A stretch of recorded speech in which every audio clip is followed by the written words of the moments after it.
Hey y'all, this is Kellen Lake with Just You Fitness Winston-Salem, and today I'm going to be talking about motivation, and I'm going to be telling the story about me. So I work out so I don't die is a powerful motivator. A couple weeks ago I talked about motivation, why it's so important. And I just want to I'm going to use myself as an example. So in college, when I was an offensive lineman, I was 308 pounds, okay? And I currently weigh around 220-ish, give or take, plus or minus 5 pounds. Yes, 5 pounds. It's kind of big, but it is what it is. Anyway, I saw a TV reporter on ESPN say that if offensive linemen, 60% of them, if they got over 300 pounds and they did not lose the weight within 2 years, I think it was 60% of them would end up dying around the age of 50 from heart-related complications from being so big.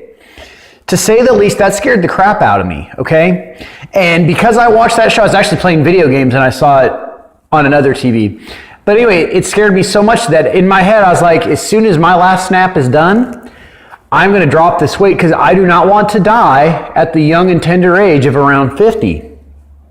And as a result, in 2 years, I went from 308 to 220.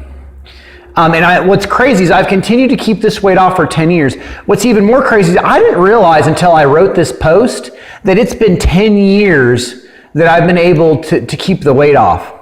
And it truthfully boggles my mind and even almost elicited an emotional response because from the age all I remember is being fat. Honestly, obese. When I was 10 and 11 years old, I weigh just as much as I do right now, except I was in second grade. So I've always, so I guess I'm now a skinny kid. In my mind, I've always labeled myself as the fat kid. But that self-imposed label no longer applies to me. I've been skinny, quote unquote, for now about half of my life.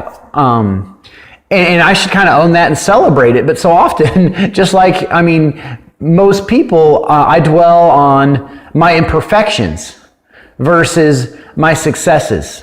That's a whole nother topic. But so you need to kind of do the same thing. You need to identify your why, all right? And change your self-talk. So what does your self-talk say about you? What is your motivation? What are you trying to accomplish? And more importantly, why is it important?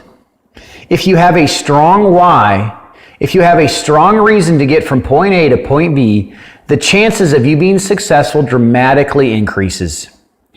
For example, death is a pretty powerful motivator. My motivation not to die was a great motivator. I can't think of a much greater one. So the question becomes, what about you? Here are some that maybe top that. Think about your kids or about your grandkids. Do you want to be a father or mother who's on the sidelines because they're too tired or don't have enough energy because they feel uncomfortable? Do you want to be the grandparent to sit in the stands and watch their grandkids play because you're too fragile and too weak to participate in any physical activity? I know I don't want that to be me.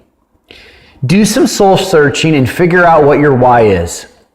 And as always, go be awesome. This is Kellen Lake with Just You Fitness Winston-Salem. I'm now, a skinny kid. Have a great day. And if you need a guide and someone who understands what it's like to have been big and lost that weight, let me know. All right, have a great day.